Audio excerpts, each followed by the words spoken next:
destruction of housing has been on a scale that we have not witnessed in any recent conflict, including in Syria and also in Ukraine.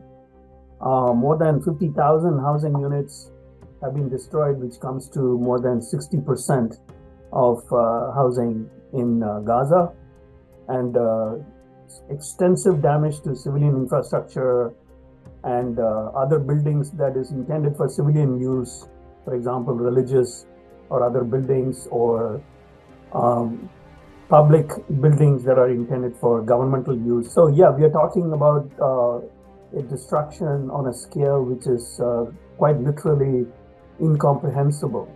In the report that I submitted in the fall of 2022, in October of 2022 to the UN General Assembly, I actually advocated for recognition of domicide, which I defined as the deliberate destruction of homes, the rendering of homes uninhabitable, or any other systematic denial of housing when such acts are carried out in violation of international law and committed as part of a widespread or systematic attack against any civilian population. This was a tentative definition that I offered for domicide to be recognized as a standalone crime. The reason I and many others think that it's important to recognize domicide as a standalone crime is because I think in international law, particularly international criminal law, there is right now a protection gap. The protection gap exists because while destruction of homes during an international armed conflict is clearly recognized as a crime under the Geneva Conventions, destruction of homes during a non-international armed conflict, that is not a conflict between two sovereign states, and it might very well be suggested that what's going on in Gaza is not a conflict between two sovereign states because it's a territory under occupation of Israel.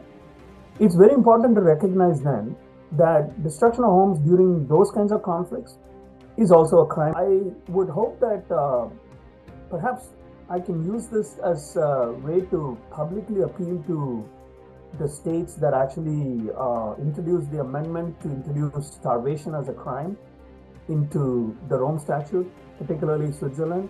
But also I see other European states and other states in the rest of the world who are very concerned about what's happening in Gaza. Particularly I'm thinking of course, Turkey, but also Spain and Belgium and Ireland and Brazil and South Africa.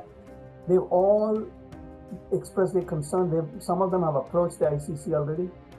I hope that they can collectively mobilize to introduce an amendment to the Rome Statute to introduce the crime of domicide, so that it's actually possible to hold states like Israel accountable. I feel like Gaza is a very special case of a kind that we haven't witnessed probably since the total destruction strategies that we saw during certain bombings, for example, the Dresden bombing during World War II, or during perhaps the nuclear attacks on Hiroshima and Nagasaki, which rendered the whole city unlivable for quite a long time. So without the use of nuclear weapons already, Gaza is beginning to look like the area has been nuked.